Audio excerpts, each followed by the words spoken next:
49ാമത്തെ സർഗത്തിലെ 5ാമത്തെ ശ്ലോകം മുതൽക്കാണ് നമുക്ക് വായിക്കേണ്ടത്.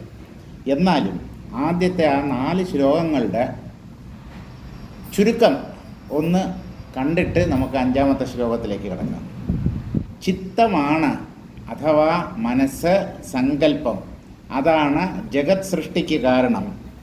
ആ മനസ്സ് എന്തിനെ എങ്ങനെ സങ്കല്പിക്കുന്നുവോ അത് ഇല്ലാത്തതായാലും ഉള്ളതായാലും ഇല്ലാതിരുന്നിട്ടും ഉള്ളതുപോലെ തോന്നിയാലും അത് ആ സങ്കല്പത്തിനനുസരിച്ച് അങ്ങനെ കാണപ്പെടും. ഒന്നിനെ ഉണ്ടെന്നോ ഇല്ലെന്നോ അല്ലെങ്കിൽ മിഥ്യയെന്നോ, ഈ മിഥ്യയാണ് സദസത്ത് എന്ന് പറയുന്നത്. അതായത് ഉള്ളതുപോലെ തോന്നും പക്ഷേ യഥാർത്ഥത്തിലില്ല, അതാണ് മിഥ്യ. സത്ത് ഉള്ളത്, അസത്ത് ഇല്ലാത്തത്. സദസത്ത് എന്ന് പറഞ്ഞാൽ ഇല്ലാതിരുന്നിട്ടും ഉള്ളതുപോലെ കാണപ്പെടുന്നത്. ഈ 3 തരത്തിലുള്ള അനുഭവങ്ങൾക്കും കാരണം മനസ്സാണ്, അല്ലെങ്കിൽ മനസ്സിൻ്റെ വൃത്തിവിശേഷമായ ബുദ്ധിയാണ് ഈ ഓരോന്നിനെയും തീരുമാനിക്കുന്നത്. തേന സങ്കൽപ്പിത പ്രാണ പ്രാണോമേ ഗതിരിത്യവി നഭവാമി വിനാനേന തേന തത്തത്പരായണം. ഈ മനസ്സാണ് പ്രാണനെ കൂടാതെ എനിക്ക് നിലനിൽപ്പില്ല, പ്രാണനില്ലെങ്കിൽ ഞാൻ ഇല്ലാതാകും എന്ന് തീരുമാനിക്കുന്നത്. അതുകൊണ്ട് ഈ പ്രാണനെ നിലനിർത്താൻ മനസ്സ് എപ്പോഴും ശ്രമിച്ചുകൊണ്ടിരിക്കും. വാസ്തവത്തിൽ മനസ്സിൻ്റെ കട്ടിപിടിച്ച രൂപമാണ് പ്രാണൻ. പ്രാണനില്ലെങ്കിലും മനസ്സ് ബാക്കിയുണ്ടാവും. പക്ഷെ ആ മനസ്സ് തെറ്റായി തീരുമാനിക്കുന്നു, തനിക്ക് പ്രാണനില്ലാതെ നിലനിൽപ്പില്ല, പ്രാണനാണ് എൻ്റെ ഗതി, എനിക്ക് ശരണമായിട്ടുള്ളത് ഈ പ്രാണനാണ് എന്ന് മനസ്സ് സങ്കല്പിക്കുന്നത് കൊണ്ടാണ് ജീവന്മാർക്ക് പ്രാണനിൽ അമിതമായ ആസക്തി ഉണ്ടാവുന്നത്.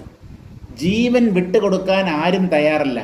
തൻ്റെ ജീവൻ സംരക്ഷിക്കാൻ വേണ്ടി ഒരു മനുഷ്യൻ എന്തിനേയും ത്യജിക്കും. അത് പണമോ പ്രശസ്തിയോ വീടോ കുടുംബമോ എന്തു തന്നെയായാലും തൻ്റെ ജീവൻ നിലനിർത്താൻ, പ്രാണൻ നിലനിർത്താൻ ഒരാൾ എന്തിനേയും ത്യജിക്കാൻ തയ്യാറാകുന്നത് ഈ കാരണത്താലാണ്. നഭവാമി വിനാനേന തേന തത്തത്പരായണം. ഈ പ്രാണനെ കൂടാതെ ഞാനില്ല എന്ന് തീരുമാനിക്കുന്നത് കൊണ്ട് എല്ലാവരും പ്രാണനിൽ ശ്രദ്ധയുള്ളവരായിരിക്കുന്നു, അല്ലെങ്കിൽ പ്രാണനെ നിലനിർത്തുന്നതിൽ വ്യഗ്രതയുള്ളവരായിരിക്കുന്നു. അഹം കതിപയം കാലം നനു പ്രാണവിനാകൃതഃ നഭവാമി പുനർനൂനം ഭവാമ്യേവേതി കൽപ്പിതം. കുറച്ച് സമയം ഞാൻ പ്രാണനെ കൂടാതെ ഇരുന്നാലും, അല്പസമയം പോലും എനിക്ക് പ്രാണനെ കൂടാതെ നിലനിൽപ്പില്ല. പുനർനൂനം ഭവാമ്യേവേതി കൽപ്പിതം. പ്രാണനുണ്ടെങ്കിലേ എനിക്ക് അസ്തിത്വമുള്ളൂ എന്നൊക്കെ ഈ മനസ്സാണ് തീരുമാനിക്കുന്നത്. യത്ര തേനാങ്ക തത്രൈതത് പ്രാണേനാശു ക്ഷണാദ് വപുഃ ഉദിതം പശ്യതി മനോ മായാപുരമിവാതതം. എവിടെ ഈ പ്രാണൻ്റെ സ്പന്ദനമുണ്ടോ അതിനു ചുറ്റും ക്ഷണനേരം കൊണ്ട് ഒരു ശരീരം രൂപപ്പെടും. പ്രാണസ്പന്ദനത്തെ തുടർന്ന് അതിനു ചുറ്റും രൂപപ്പെടുന്നതാണ് ശരീരം. ആദ്യം പ്രാണനാണോ അല്ലെങ്കിൽ ശരീരമാണോ? ശരീരം ഉണ്ടായതിന് ശേഷം ശരീരത്തിൽ പ്രാണൻ സ്പന്ദിക്കുന്നതാണോ, അല്ലെങ്കിൽ പ്രാണസ്പന്ദനത്തെ തുടർന്ന് ശരീരം രൂപപ്പെടുന്നുവോ എന്ന് ചോദിച്ചാൽ പ്രാണസ്പന്ദനമാണ് ആദ്യം. അതിനെ തുടർന്നാണ് ശരീരം രൂപപ്പെടുന്നത്. അത് ക്ഷണനേരം കൊണ്ട് രൂപപ്പെടുകയും ചെയ്യും. എന്ന് പറഞ്ഞാൽ സങ്കല്പം എന്നർത്ഥം.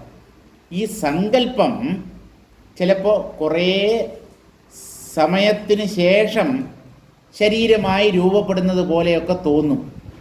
ഈ ദേശം കാലം എല്ലാം സങ്കല്പത്തിൻ്റെ ഉള്ളിലാണ്.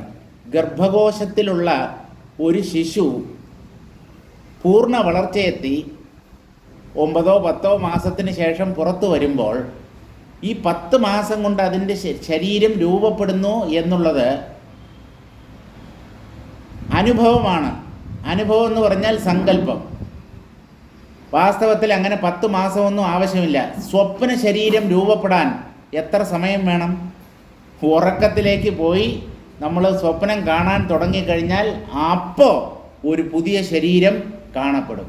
അപ്പോൾ സ്ഥൂല ശരീരമായാലും സൂക്ഷ്മ ശരീരമായാലും മനസ്സിന് അതിനെ രചിക്കാൻ അധിക സമയം വേണ്ട. സ്ഥൂലം സൂക്ഷ്മം എന്നുള്ള ആശയങ്ങൾ തന്നെ മനസ്സ് രചിക്കുന്നതാണ്. ഈ സ്ഥൂലത എവിടെയാണ് നിൽക്കുന്നത്? മനസ്സിൽ. സൂക്ഷ്മതയോ അതും മനസ്സിൽ തന്നെ. അപ്പോൾ പ്രാണനെ തുടർന്ന് ക്ഷണനേരം കൊണ്ട് ശരീരം അതിനു ചുറ്റും രൂപപ്പെടും. ഉദിതം പശ്യതി മനോ. ശരീരം ഉള്ളതായി അനുഭവിക്കുന്നത് മനസ്സാണ്.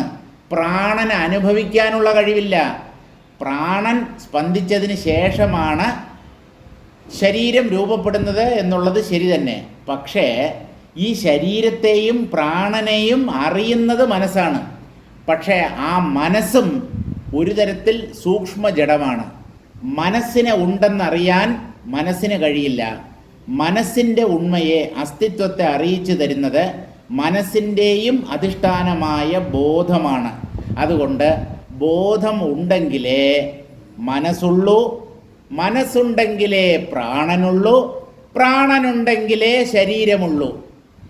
എന്തുണ്ടെങ്കിൽ എല്ലാം ഉള്ളതായി തീരുമോ അതിനെയാണ് ഉപാസിക്കേണ്ടത്. മറ്റുള്ളതിനെയൊന്നും ചിന്തിച്ചിട്ടോ പറഞ്ഞിട്ടോ ചർച്ച ചെയ്തിട്ടോ ഒരു പ്രയോജനവുമില്ല. അസ്തിത്വം സ്വരൂപമായത് ഈ ആത്മാവ് മാത്രമാണ്. ഇങ്ങനെ തനിക്ക് ചുറ്റും ഒരു ശരീരം രൂപപ്പെട്ടതിനെ മനസ്സ് സങ്കല്പത്തിലൂടെ അറിയുന്നു. അതെങ്ങനെയാണ് അറിയുന്നത്? മായാപുരമിവാദതം. ഒരു മായാനഗരം. ഐന്ദ്രജാലികൻ ഒരു നഗരത്തെ നിർമ്മിക്കാൻ അയാൾക്ക് എത്ര സമയം വേണം? അയാൾ സങ്കല്പിച്ചപ്പോൾ ആ നഗരം ഉള്ളതുപോലെ കാണികൾക്ക് തോന്നുന്നു.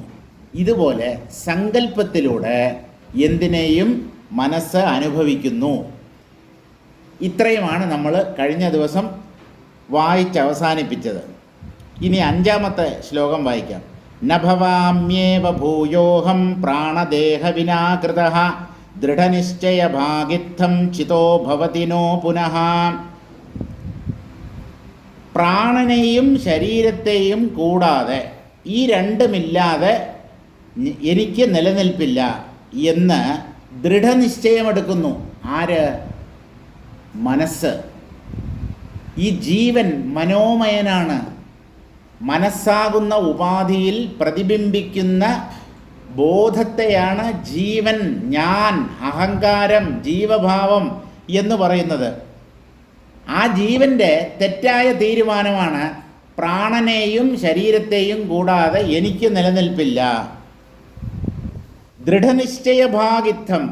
ദൃഢനിശ്ചയം വല്ലാണ്ട് കയറി മുറുക്കുകയാണ്, ഉറപ്പിക്കുകയാണ്, മുൻപിന്നെ ആലോചിക്കാതെ തീരുമാനിക്കുകയാണ്. ഇത്തം ചിതോ ഭവതി നോ പുനഃ. ഇങ്ങനെയാണ് ചിത്ത് സങ്കല്പത്തിലൂടെ എല്ലാമായിത്തീരുന്നത്. പ്രപഞ്ചം മുഴുവൻ ജീവൻ്റെ സങ്കല്പത്തിലാണ്. ഈ ജീവഭാവമാകട്ടെ ചിത്തിൽ വെറുതെ ഉണ്ടെന്ന് തോന്നുന്ന ഒന്നുമാണ്. പ്രാണദേഹ കൽപ്പനാനന്തരം അഹം ഭൂയഃ കദാപി പ്രാണദേഹാഭ്യാം വിനാകൃതോ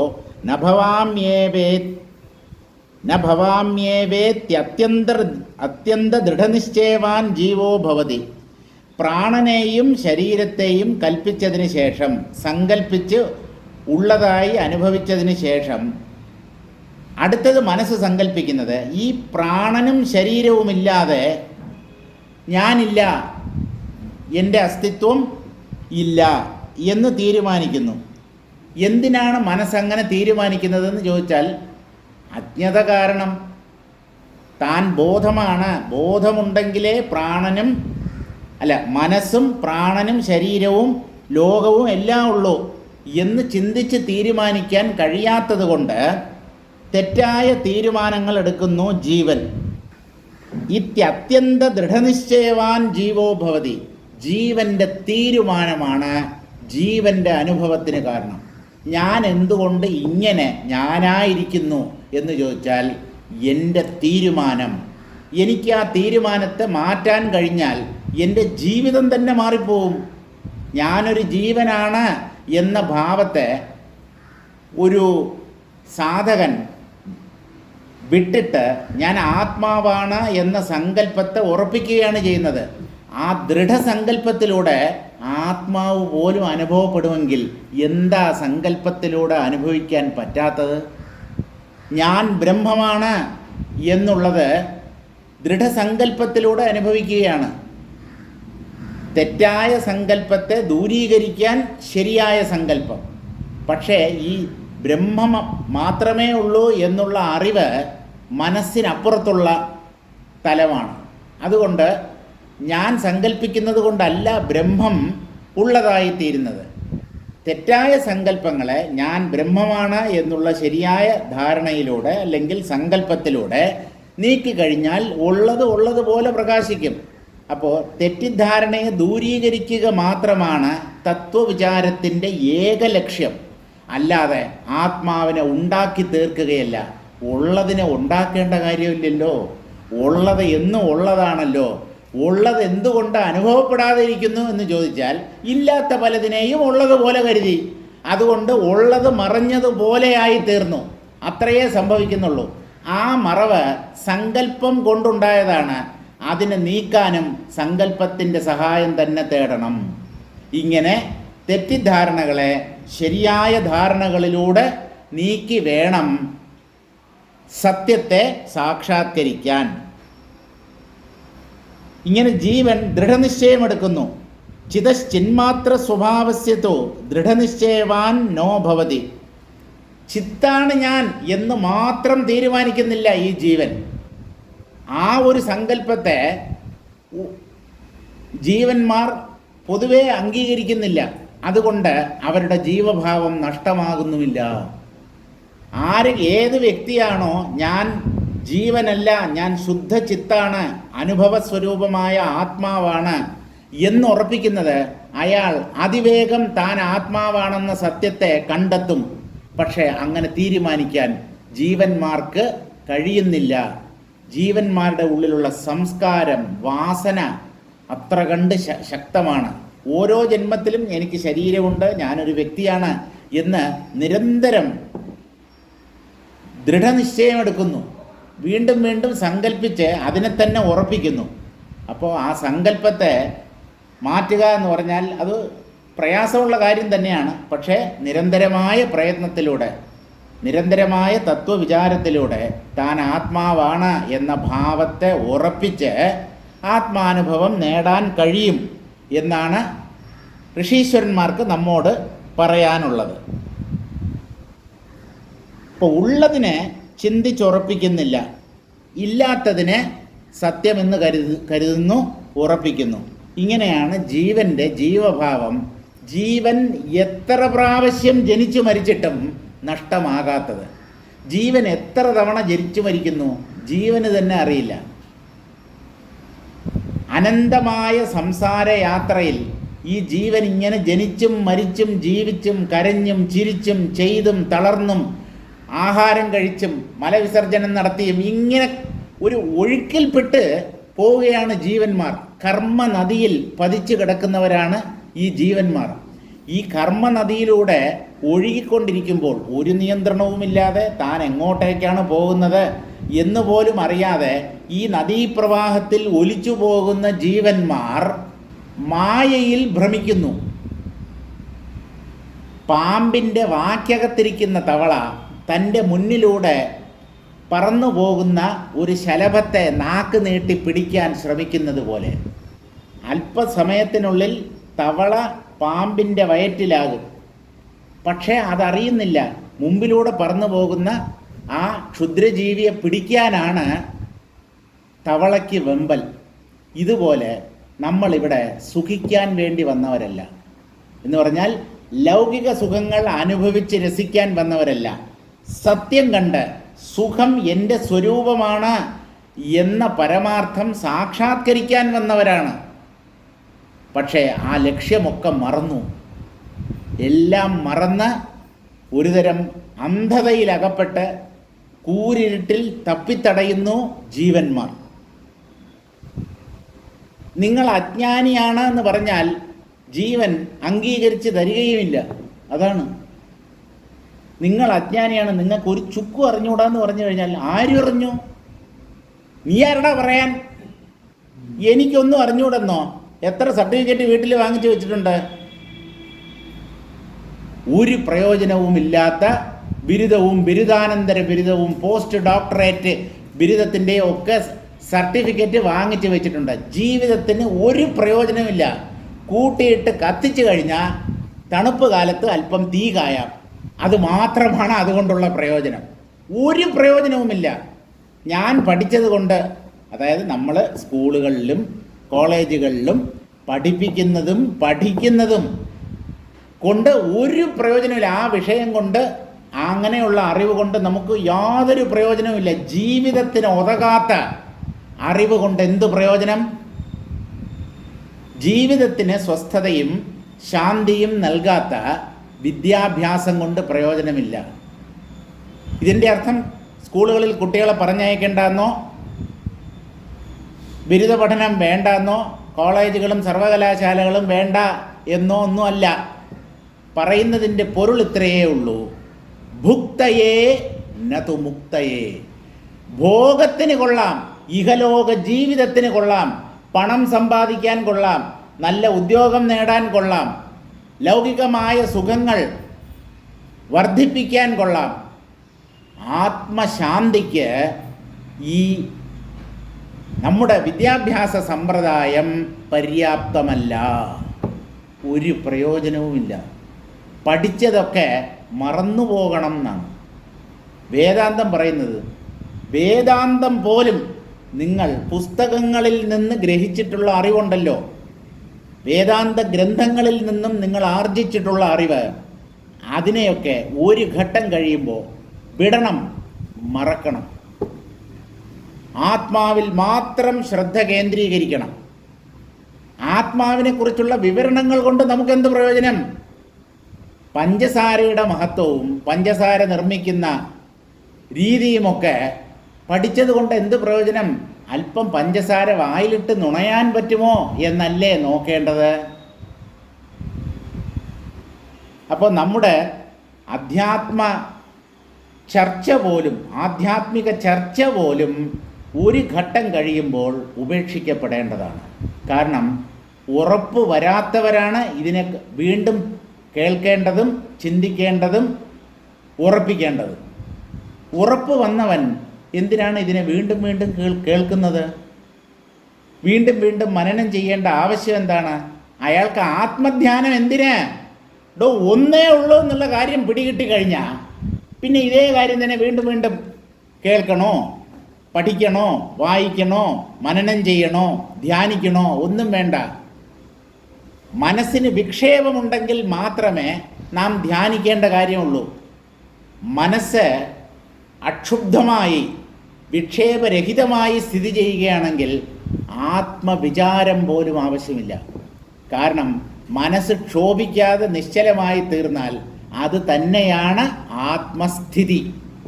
ഇനിയിപ്പോൾ ആ ആത്മസ്ഥിതിയെ നമ്മൾ എന്തിന് വിചാരത്തിലൂടെ തകർക്കണം? മനസ്സിനെ എന്തിന് വിനിയോഗിക്കണം? ഞാൻ ആത്മാവാണ്, ഞാൻ ബ്രഹ്മമാണ്, ഈ കാണുന്നതെല്ലാം ബ്രഹ്മം തന്നെ, ബ്രഹ്മമല്ലാതെ മറ്റൊന്നുമില്ല.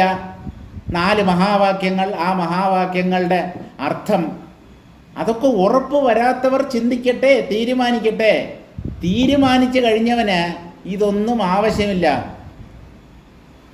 എങ്ങനെയാണോ നമ്മൾ നെല്ലിൻ്റെ ഉമി മാറ്റിയിട്ട് അകത്തുള്ള അരിമണി മാത്രം ഭക്ഷണത്തിനായി അംഗീകരിക്കുന്നത്, ഇതുപോലെ ശാസ്ത്രങ്ങളാകുന്ന ഉമികളെ തള്ളിക്കളയണം. അതിൻ്റെ അകത്തുള്ള സത്യത്തിൻ്റെ വിവരണം, സത്യം എന്താണ് എന്നുള്ള കാര്യത്തെ മാത്രം നമ്മുടെ ബുദ്ധിയിൽ സൂക്ഷിക്കണം. ഇത് ഏത് ഉപനിഷത്തിലുള്ളതാണ്? യോഗവാസിഷ്ഠത്തിൽ എത്രാമത്തെ പ്രകരണത്തിലാണ് ഈ കാര്യം പറയുന്നത്? അതുകൊണ്ട് നിങ്ങൾക്കെന്ത് പ്രയോജനം? ഇനി വേറെ ചില കൂട്ടരുണ്ട്, ഈ ആധ്യാത്മികമായ വിഷയങ്ങളെക്കുറിച്ചുള്ള കൊച്ചു കൊച്ചറിവുകൾ അവർ ചേർത്ത് വയ്ക്കും. ദർശനങ്ങൾ എത്ര എണ്ണമുണ്ട്? 6 ദർശനങ്ങൾ. ഓരോ ദർശനത്തിൻ്റെയും ഉപജ്ഞാതാവ് ആര്? ഇതൊക്കെ കൊണ്ട് എന്ത് പ്രയോജനം? ഋഗ്വേദത്തിൽ എത്ര ശാഖകളുണ്ട്? യജുർവേദത്തിന്, സാമവേദത്തിന്, അഥർവവേദത്തിന്, ഈ ഓരോ വേദങ്ങൾക്കും പല ശാഖകളുണ്ട്. ഒരു ശാഖയ്ക്ക് ഒരു ഉപനിഷത്ത്. ഒരു ഉപനിഷത്ത് നമ്മൾ എടുത്തു കഴിഞ്ഞാൽ ഇത് ഏത് വേദത്തിനകത്താണ് വരുന്നത്? ഈ വിവരമൊക്കെ ശേഖരിച്ച് വയ്ക്കുന്നത് കൊണ്ട് എന്തു പ്രയോജനം? തേനീച്ച തേൻ ശേഖരിക്കുന്നത് പോലെ തന്നെ യമനാകുന്ന തേനെടുക്കുന്നയാൾ ഈ തേൻ കൂടെ മൊത്തം അയാൾ പറിച്ചുകൊണ്ട് പോകും. തേനെടുക്കാൻ മരത്തിൽ കയറുന്നവരെ ഈ തേനീച്ച ആദ്യം ഈ ചൂട്ടും കത്തിച്ചുകൊണ്ട് പോകണം. ഈ രാത്രിയാണ് കയറുന്നത്. അപ്പോൾ ഈ തീയുടെ വെളിച്ചത്തിൽ ഈ തേനീച്ചയ്ക്ക് എന്താണ് സംഭവിക്കുന്നതെന്ന് അറിയത്തില്ല.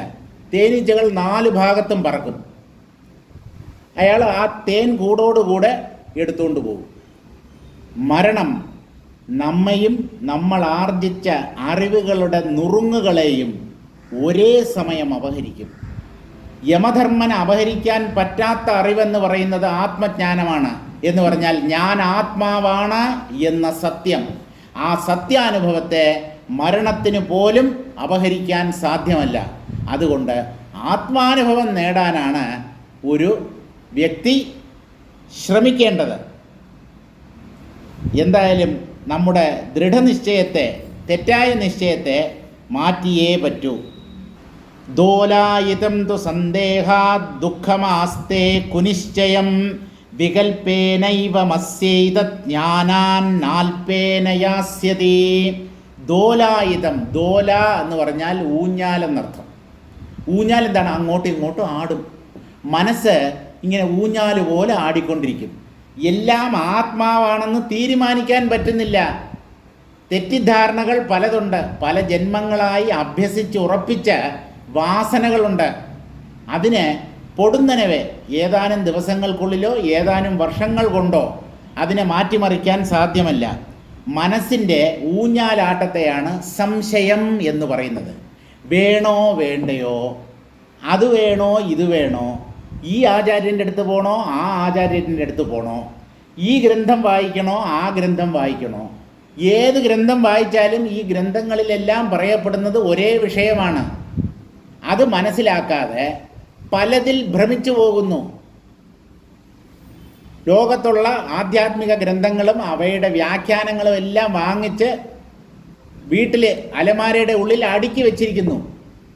കഴമ്പ്, കാതൽ എന്താണെന്ന് മാത്രം അറിയത്തില്ല. ഡെയിലി വായിക്കുന്നു. വേദം പാരായണം ചെയ്യുന്നവരെ പോലെ തന്നെ വേദപാരായണം തുടങ്ങി 1 കൊല്ലം കൊണ്ട് ആ വേദം മുഴുവനായിട്ട് വായിച്ച് തീർക്കും. അടുത്ത ആവൃത്തി തുടങ്ങുന്നതിന് മുമ്പാണ്, ആ ദിവസത്തെയാണ് നമ്മൾ ആവണി അവിട്ടമായിട്ട് ആചരിക്കുന്നത്. ആ 1 കൊല്ലക്കാലം കൊണ്ട് ഈ വേദം മുഴുവനും, വേദവും അതുപോലെയുള്ള ശാസ്ത്രങ്ങളും ദർശനങ്ങളും ധർമ്മശാസ്ത്രവും ഇതെല്ലാം 1 റൗണ്ട് വായിച്ച് തീർക്കും. അത് കഴിഞ്ഞിട്ട് വീണ്ടും വായിക്കും. ഇപ്പം എത്ര പ്രാവശ്യം ആവണി അവിട്ടം ആഘോഷിച്ചു കഴിഞ്ഞു? എന്തെങ്കിലും പ്രയോജനമുണ്ടോ? സാരം ഗ്രഹിക്കുന്നില്ല. സാരത്തെ ഗ്രഹിക്കാൻ കഴിയണം. പുറത്തുള്ള എന്താ പറയുന്നത്, ഷുഗർ കോട്ട ടാബ്ലറ്റ് അകത്ത് കഴിക്കുന്ന മരുന്നാണ്. അതിൻ്റെ കയ്പ് അറിയാതിരിക്കാൻ വേണ്ടിയാണ് പുറത്ത് മധുരം പൊതിഞ്ഞു വച്ചിരിക്കുന്നത്. പക്ഷേ ഈ കുട്ടികൾ എന്ത് ചെയ്യുമെന്ന് പറഞ്ഞാൽ ആ പുറത്തുള്ള മധുരം നുണഞ്ഞിട്ട് കഴിക്കാൻ തുടങ്ങുമ്പോഴേക്ക് അതിനെ തുപ്പിക്കളയും. ഇതുപോലെ മനുഷ്യന് ഇഷ്ടമുള്ള കാര്യങ്ങളെല്ലാം അവൻ വേദത്തിൽ നിന്നെടുക്കും, ധർമ്മശാസ്ത്രങ്ങളിൽ നിന്നെടുക്കും. ഇവന് ഗ്രഹിക്കാൻ പറ്റാത്തതും ഇവന് വേണ്ടവണ്ണം മനസ്സിലാകാത്തതുമായ കാര്യങ്ങൾ വരുമ്പോൾ അതിനെ ഉപേക്ഷിച്ച് കളയും. അങ്ങനെയാണ് ജ്ഞാനകാണ്ഡത്തെ ഉപേക്ഷിച്ചിട്ട് കർമ്മകാണ്ഡത്തിൽ മനുഷ്യർ ശ്രദ്ധയുള്ളവരായിരിക്കുന്നത്. എന്തൊരു ശ്രദ്ധയാണ് മനുഷ്യർക്ക് കർമ്മം ചെയ്യുന്നതിൽ. വൈദിക കർമ്മങ്ങൾ തന്നെ ആയിക്കോട്ടെ, ഈ വൈദിക കർമ്മങ്ങൾ കൊണ്ട് നിങ്ങൾ ആത്യന്തികമായി നേടാൻ ആഗ്രഹിക്കുന്നത് എന്താണ്? ജീവിതം മുഴുവൻ കർമ്മം ചെയ്തുകൊണ്ടിരിക്കും. കർമ്മം ചെയ്ത് ഒരു ദിവസം ചത്തുപോകും. ചാവാൻ വേണ്ടി കർമ്മം ചെയ്യുന്നത് ബുദ്ധിയുടെ ലക്ഷണമാണോ? ഇവിടെ മരിക്കാതിരിക്കാനുള്ള വഴിയുണ്ട്. അതാണ് ജ്ഞാനകാണ്ഡത്തിൽ പറയപ്പെടുന്നത്, ഉപനിഷത്തുകളിൽ പറയപ്പെടുന്നത്. അതിലിവന് താല്പര്യവുമില്ല. ഇവന് ഹോമം, യാഗം, യജ്ഞം ഇതൊന്നും വേണ്ടാന്ന് എനിക്ക് അഭിപ്രായമില്ല. ഞാൻ വേണ്ടാന്ന് പറഞ്ഞാൽ ആളുകൾ കേൾക്കാൻ പോകുന്നില്ല. ഇതൊക്കെ എന്നും ഇങ്ങനെ തന്നെ നടക്കും. കാരണം ലോകം കർമ്മജടിലമാണ്. കർമ്മം കൊണ്ട് ഇളകി മറിയുന്നതാണ് ലോകം. ഒരു വ്യക്തി കർമ്മങ്ങളുടെ നിരർത്ഥകതയെ എടുത്തു പറഞ്ഞതുകൊണ്ട് മാത്രം ജനങ്ങൾ കർമ്മവിമുഖരാവില്ല. അവർക്ക് എന്നും കർമ്മത്തിലായിരിക്കും താല്പര്യം. കർമ്മരഹിതമായ ഒരു തലമുണ്ട് എന്ന് പറഞ്ഞാൽ അതിനെ ഏത് കർമ്മം ചെയ്ത് നേടാൻ പറ്റും എന്ന് ചോദിക്കുന്ന കൂട്ടരാണ്.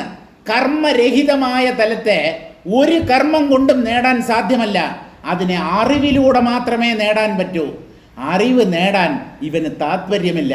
ഇവൻ്റെ ശ്രദ്ധ മുഴുവൻ സൂര്യൻ ഉദിച്ചത് മുതൽ അസ്തമിക്കുന്നത് വരെ കർമ്മം കർമ്മം കർമ്മം കർമ്മത്തിലാണ് ഇവൻ്റെ ശ്രദ്ധ. ഇവൻ്റെ കർമ്മം ഇവനെ വിട്ട് ഒരിക്കലും ഒഴിഞ്ഞു പോവില്ല. അത് ഇവനെ ഒരു ബാധ പോലെ പിടിച്ചിരിക്കുന്നു.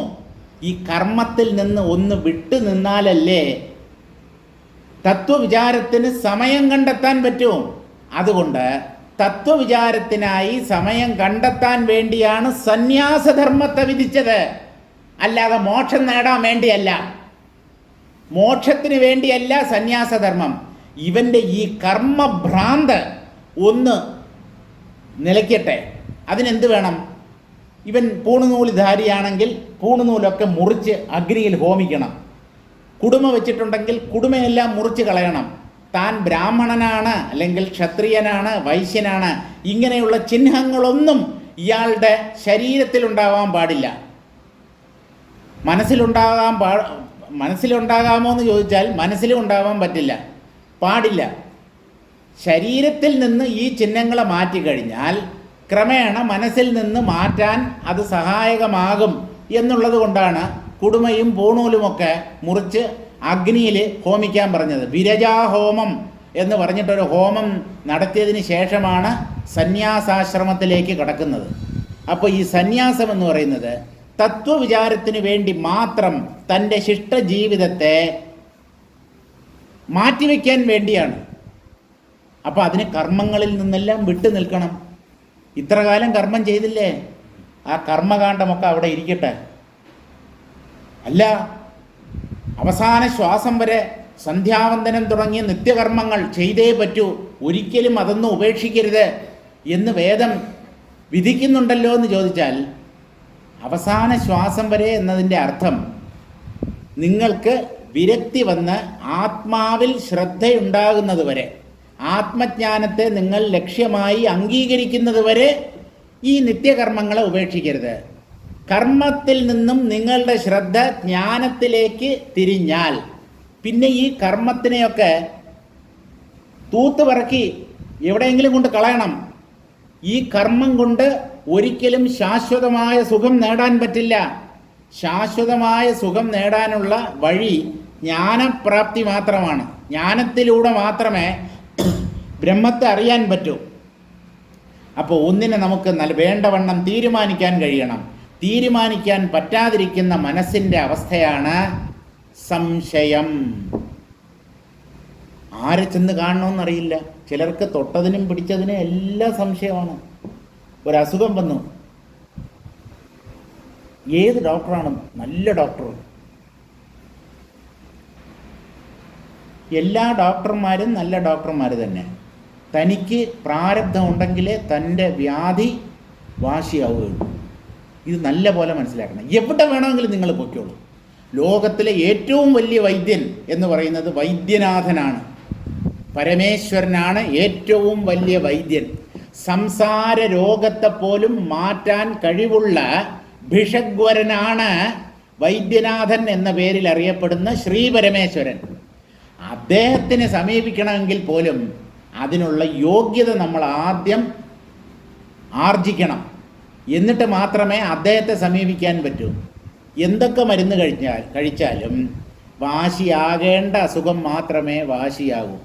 തലവിധി മറിച്ചാണെങ്കിൽ നിങ്ങൾ എന്തൊക്കെ മരുന്ന് കഴിച്ചാലും ഏത് ഡോക്ടറുടെ അടുത്ത് പോയാലും നിങ്ങളുടെ രോഗം നിങ്ങളുടെ ശരീരത്തിൽ നിങ്ങളുടെ കൂടപ്പിറപ്പിനെ പോലെ ഒപ്പമുണ്ടാവും, അത് മാറത്തില്ല. അതുകൊണ്ട് അമിതമായി ശരീരത്തിൽ ആരോഗ്യത്തിൽ പിടിമുറുക്കണ്ട. പറ്റുന്നിടത്തോളം അതിനെ ആരോഗ്യത്തോടു കൂടി വെച്ചേക്കൂ. മരുന്നൊക്കെ കഴിക്കൂ, ചവനപ്രാശമൊക്കെ വാങ്ങിച്ച് കഴിക്കൂ, നല്ല എന്താ പറയുന്നത് സമീകൃത ആഹാരം അതൊക്കെ കഴിക്കൂ, വിറ്റാമിൻ ഗുളികകൾ കഴിക്കൂ. വരേണ്ട അസുഖം വന്നേ തീരൂ. ഇത് നെഗറ്റീവ് പറയുകയാണോ, ആളുകളെ പേടിപ്പിക്കാൻ വേണ്ടി ഞാൻ പറയുകയാണോ? അല്ല, ഇതാണ് സത്യം. അന്തിമമായി നശിക്കാനുള്ളതാണ് ഈ ശരീരം. അതിനെ ശാശ്വതമായി എന്നും നിലനിർത്താൻ ശ്രമിക്കുന്നത് തികഞ്ഞ വിഡ്ഢിത്തമാണ്. അതുകൊണ്ട് ഒരു പരിധിക്കപ്പുറം ശരീരത്തെ ലാളിക്കണ്ട. അവനവന് ജനിച്ച കുഞ്ഞുങ്ങളെയും ലാളിക്കണ്ട. ഭാര്യയോടും ഭർത്താവിനോടും ഒന്നും അമിതമായ സ്നേഹം വേണ്ട.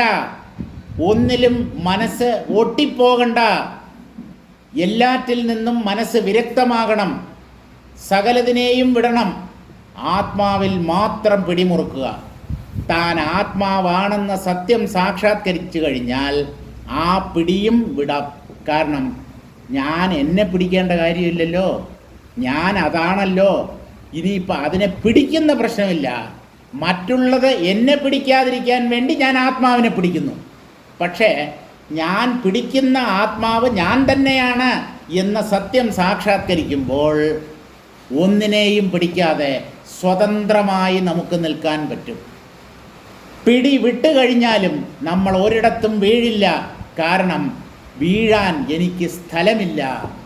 എൻ്റെ മുകളിലും താഴെയും വശങ്ങളിലും എല്ലാം ഞാൻ നിറഞ്ഞു നിൽക്കുന്നത് കൊണ്ട് ഞാൻ എങ്ങോട്ട് വീഴും?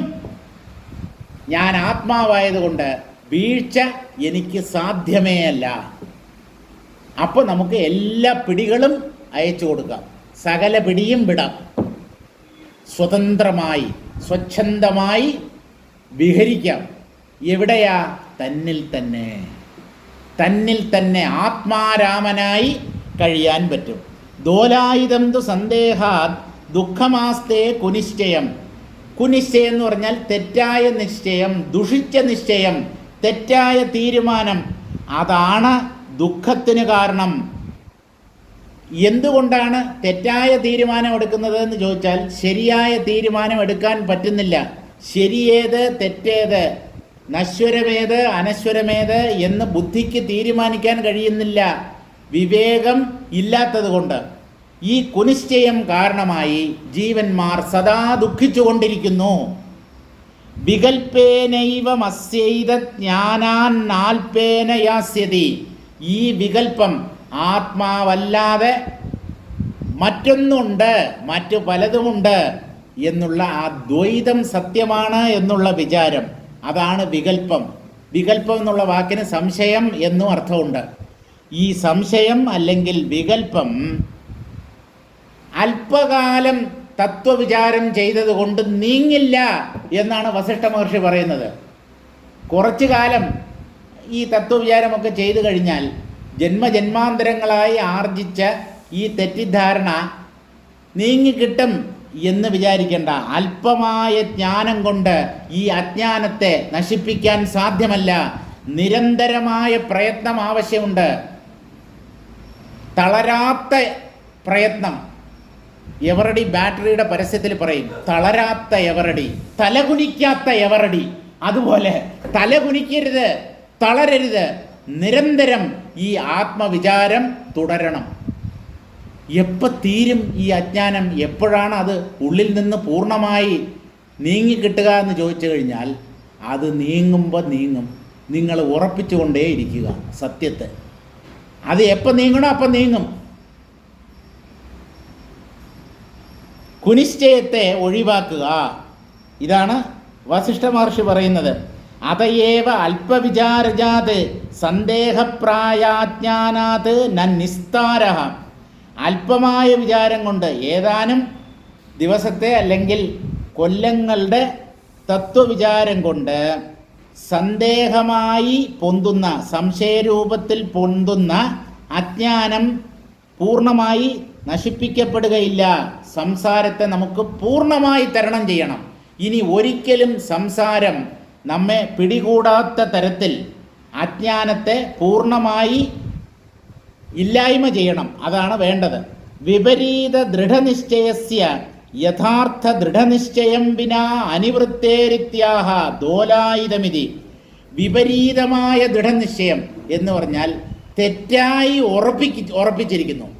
തെറ്റായ തീരുമാനത്തെ ശരിയായ തീരുമാനത്തിലൂടെ, പ്രപഞ്ചം സത്യം എന്നുള്ള തെറ്റായ തീരുമാനത്തെ ആത്മാവ് മാത്രമേ സത്യമായിട്ടുള്ളൂ എന്നുള്ള യഥാർത്ഥ നിശ്ചയത്തിലൂടെ, ശരിയായ തീരുമാനത്തിലൂടെ അല്ലാതെ സംസാരം നീങ്ങിക്കിട്ടുകയില്ല. സംസാരത്തിന് കാരണമായ അജ്ഞാനം അകലുകയില്ല. ഏവം ദൃഢതരം ഏതത് ഭ്രാന്തിജ്ഞാനം തത്വജ്ഞാനാത് അല്പേന വികൽപ്പേന നയാസ്യതി. നീങ്ങില്ല എന്നാണ് പറയുന്നത്. അത്ര പെട്ടെന്നൊന്നും ഈ അജ്ഞാനം വഴിമാറിത്തരില്ല. കോടിക്കണക്കിന് ജീവന്മാർ ജനിച്ച് മരിക്കുന്നു. എത്ര പേർ ജ്ഞാനം നേടുന്നു? ഈ ജ്ഞാനികളുടെ കണക്കെടുത്ത് നോക്കൂ. വിരലിൽ എണ്ണാവുന്നവർ മാത്രം. എന്തുകൊണ്ടിങ്ങനെ?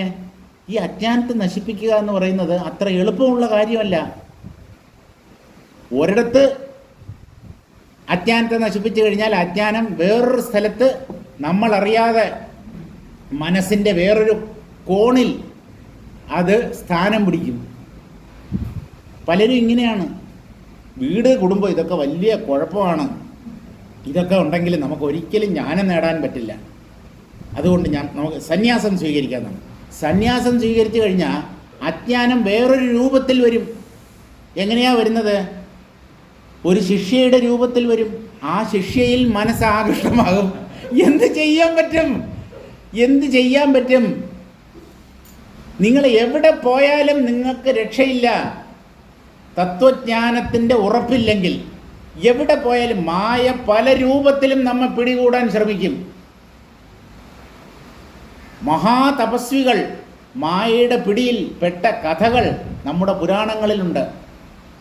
ഭാഗവതത്തിലെ ഒരു കഥയുണ്ട്. ഒരു മഹർഷി, സൗഭരി എന്നാണ് അദ്ദേഹത്തിൻ്റെ പേര്, സൗഭരി മഹർഷി. അദ്ദേഹം ഒരു ദിവസം നദിയിൽ കുളിക്കാനിറങ്ങി അങ്ങനെ കുളിച്ചുകൊണ്ടിരിക്കുമ്പോൾ വെള്ളത്തിലൂടെ ഒരു മീൻ കുടുംബം ഇങ്ങനെ നീന്തിപ്പോകുന്നു. എന്ന് പറഞ്ഞാൽ ഒരു ആൺമീൻ, ഒരു പെൺമീൻ, കുറേ കുഞ്ഞു മീനുകൾ ഒരു ഫാമിലിയായിട്ട് ഇങ്ങനെ പോവുകയാണ്. ഋഷി ഇങ്ങനെ നോക്കിയപ്പോൾ എന്തൊരു സന്തോഷത്തോടു കൂടി കഴിയുന്ന കുടുംബം.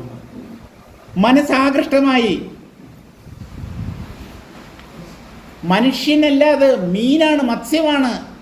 പക്ഷേ അവരുടെ ആ സന്തോഷത്തോടു കൂടിയുള്ള സഞ്ചാരം കണ്ടിട്ട് സൗഭരി മഹർഷിയുടെ മനസ്സ് ചലിച്ചു. ഈ മനസ്സിനെ എവിടെ കൊണ്ട് കളയും? നിങ്ങൾ ഹിമാലയൻ സാനുക്കളിൽ ചെന്നാലും സൂര്യനിലോ ചന്ദ്രനിലോ ചേക്കേറിയാലും അവിടെ നിങ്ങളുടെ ഒപ്പം നിങ്ങളെ നശിപ്പിക്കാൻ ഈ മനസ്സും കൂടെയുണ്ട്. ഇതിനെ എവിടെ കൊണ്ട് കളയും? ഇത് എന്താണെന്ന് മനസ്സിലാക്കിയിട്ടല്ലേ എങ്ങനെ കളയും എന്ന് മനസ്സിലാക്കേണ്ടത്. ഈ മനസ്സിൻ്റെ സ്വരൂപം എന്താണ്? മനസ്സ് എന്നൊന്ന് വാസ്തവത്തിലില്ല എന്നാണ് വേദാന്ത ശാസ്ത്രത്തിന് പറയാനുള്ളത്. ഇതിനെ കൊണ്ട് കളയുകയൊന്നും വേണ്ട. ബ്രഹ്മം സങ്കല്പ രൂപത്തിൽ പ്രകടമാകുന്നു. ആ സങ്കല്പമായി പ്രകടമാകുന്ന മനസ്സിനെ ഇത് ബ്രഹ്മമാണ് എന്ന് തീരുമാനിച്ചാൽ അവൻ്റെ നൃത്തം അല്ലെങ്കിൽ അവൻ്റെ ചാട്ടം അവിടെ അവസാനിക്കും. നമ്മൾ മനസ്സിന് പ്രാധാന്യം നൽകുന്നു. അത് സത്യമായ എന്തോ ഒന്നാണ് എന്ന് വിചാരിക്കുന്നു. എന്നിട്ട് ആ മനസ്സുമായി മല്ലടിക്കുന്നു. ഈ മനസ്സിനെ നിയന്ത്രിക്കുന്നു. സങ്കല്പത്തെ നിരോധിക്കാൻ ശ്രമിക്കുന്നു. വേണ്ടെന്നല്ല, നിരോധിക്കാൻ പറ്റുമെങ്കിൽ വളരെ നല്ലത്. പക്ഷേ പൂർണ്ണമായ മനോജയം എത്ര പേർക്ക് നേടാൻ കഴിഞ്ഞിട്ടുണ്ട്? അതുകൊണ്ട് സത്യത്തെ ഉറപ്പിക്കൂ. നിരന്തരമായ തത്വവിചാരം, അകത്തോ പുറത്തോ, ചലിക്കുന്നതോ ചലിക്കാത്തതോ എന്ത് കണ്ടാലും ബ്രഹ്മം എന്ന് കാണാൻ ബുദ്ധിയെ പഠിപ്പിക്കുക. വേറെ മാർഗമില്ല. ആ കാര്യത്തിൽ ഞാൻ തന്നെയാണ് എൻ്റെ ഗുരുനാഥൻ. വേറെ ആർക്കും ഒന്നും ചെയ്യാൻ പറ്റില്ല. ഏത് ജ്ഞാനിയുടെ അടുത്ത് പോയാലും ഇതാണ് പരമസത്യം, ഇത് ശീലിക്കൂ, അഭ്യസിക്കൂ എന്ന് മാത്രമേ അവർക്ക് പറയാനുള്ളൂ. ബാലകൃഷ്ണൻ നായർ സാറിൻ്റെ വീട്ടിൽ ചെന്ന് അദ്ദേഹത്തിൻ്റെ പാദങ്ങളിൽ ഭജനമിരുന്നത് കൊണ്ട് നിങ്ങൾ രക്ഷപ്പെടില്ല. അദ്ദേഹം പറഞ്ഞത് നിങ്ങൾ ജീവിതത്തിൽ അനുവർത്തിക്കുന്നുണ്ടോ? സാറിൻ്റെ പാദത്തിൽ ചെന്ന്, സാറേ എന്നെ രക്ഷിക്കണേ, സാറിൻ്റെ കാല് ഞാൻ വിടില്ല. ഒന്നാമത് സാറിൻ്റെ കാലിന് അദ്ദേഹം ജീവിച്ചിരുന്ന സമയത്ത് എപ്പോഴും നീരാണ്. ആ കാലിൽ കയറി അമർത്തി പിടിച്ച് ഞെക്കി അദ്ദേഹത്തിന് വേദന ഉണ്ടാക്കുകയോ? അദ്ദേഹത്തിൻ്റെ വാക്കുകളെ ശരണം പ്രാപിക്കൂ. വ്യക്തിയെയും നാമരൂപങ്ങളെയും ഒക്കെ വിട്ടുകളയൂ. വ്യക്തികൾക്ക് പ്രാധാന്യമില്ല. വ്യക്തിയായി പ്രകടമായിരിക്കുന്ന തത്വമാണ്. തത്വത്തിൽ പിടിമുറുക്കൂ. തത്വം വേണ്ട. എൻ്റെ ആചാര്യൻ, എൻ്റെ ഗുരുനാഥൻ, ആ അഭിമാനമൊക്കെ നല്ലത് തന്നെ, വേണ്ടെന്ന് അഭിപ്രായമില്ല. ആചാര്യനോട് അത്യന്തം ശ്രദ്ധയും ഭക്തിയും വിശ്വാസവും എല്ലാം ഉണ്ടാവണം. പക്ഷേ ആ രൂപം സത്യമാണെന്ന് വിചാരിക്കരുത്. രൂപം സത്യമാണെന്ന് വിചാരിച്ചാൽ ആ രൂപം, പ്രകൃതി ആ രൂപത്തെ അപഹരിക്കുമ്പോൾ ഏത് ഗംഭീരനും കണ്ണീർ വാർത്ത് കരയേണ്ടതായി വരും. ബാലകൃഷ്ണൻ നായർ സാർ മരിച്ചപ്പോൾ, മരിക്കുക എന്നുള്ള വാക്കല്ല, ശരീരം ത്യജിച്ചപ്പോൾ പൊട്ടിക്കരഞ്ഞ ആൾക്കാരെ എനിക്കറിയാം. ശാന്തി കവാടത്തിൽ ആ ഇലക്ട്രിക് ശ്മശാനത്തിൽ അകത്തേക്ക് ആ സാറിൻ്റെ ശരീരത്തെ ഉള്ളിലേക്ക് തള്ളിവിട്ടപ്പോൾ പൊട്ടിക്കരഞ്ഞ ആൾക്കാരെ എനിക്കറിയാം. സാറിൻ്റെ കണ്ണട മൃതശരീരത്തിൽ നിന്ന് അടിച്ചുകൊണ്ട് പോയ സന്യാസിമാരെ എനിക്കറിയാം.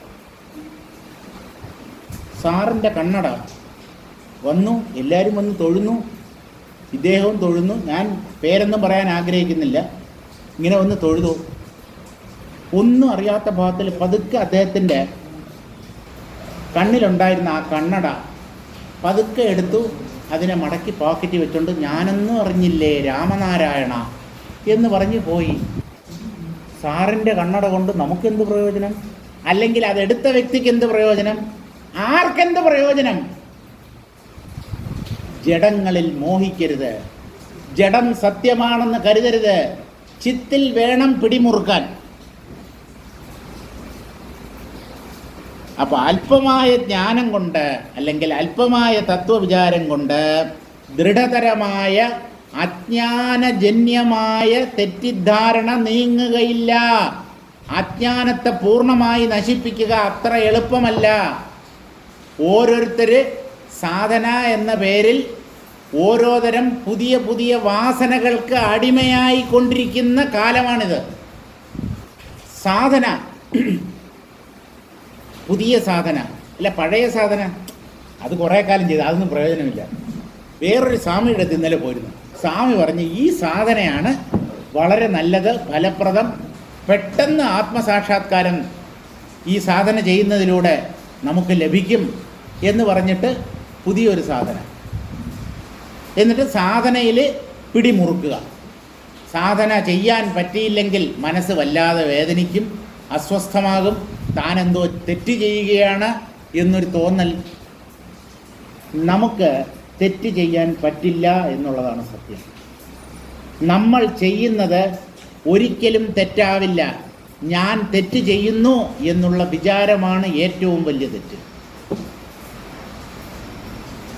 ഇവിടെ എന്താണ് ശരി, എന്താണ് തെറ്റ്? ആത്യന്തികമായി ഇതിനെ ആർക്ക് തീരുമാനിക്കാൻ കഴിയും? എന്താണ് ശരി, എന്താണ് തെറ്റ്, ഏതാണ് പുണ്യം, ഏതാണ് പാപം? പാപം കുറഞ്ഞ് കുറഞ്ഞ് അവസാനം പുണ്യവും പാപവും ഇല്ലാത്ത ഒരു ഘട്ടത്തിലെത്തി. അവിടെ നിന്ന് അങ്ങോട്ട് പുണ്യം തുടങ്ങുന്നു. ഇങ്ങനെ ഒരു അതിർ വരുമ്പോൾ നമുക്ക് പാപപുണ്യങ്ങളുടെ നടുക്ക് നിർണയിക്കാൻ പറ്റുമോ? മായയ്ക്കകത്താണ് പുണ്യപാപങ്ങൾ. ശരിയും തെറ്റും എല്ലാം മായയുടെ ഉള്ളിലാണ്. മായയ്ക്കപ്പുറത്ത് എത്താനാണ് നാം ശ്രമിക്കേണ്ടത്. അതിന് തത്വവിചാരം മാത്രമേ നമ്മെ സഹായിക്കൂ. ഏവം ദൃഢതരം ഏതത് ഭ്രാന്തിജ്ഞാനം, അങ്ങേറ്റം കട്ടിപിടിച്ചതാണ് ഈ ഭ്രമജ്ഞാനം. അത് അല്പേന തത്വജ്ഞാനാത്, അല്പമായ തത്വജ്ഞാനം കൊണ്ട് നീങ്ങിക്കിട്ടുകയില്ല, നഷ്ടമാവുകയില്ല. ഇനിയും എന്തു പറയുന്നു എന്ന് നമുക്ക് നോക്കാം. ഇതിനെ, ഈ അജ്ഞാനത്തെ ദൂരീകരിക്കാൻ എന്തെങ്കിലും മാർഗമുണ്ടോ? ഫലപ്രദമായ മാർഗം. ഈ മാർഗത്തിലൂടെ പോയാൽ പൂർണ്ണമായ അജ്ഞാനനാശം സംഭവിക്കും എന്ന് ഉറപ്പിക്കാൻ നമുക്ക് പറ്റുമോ എന്ന് ചോദിച്ചാൽ പറ്റും.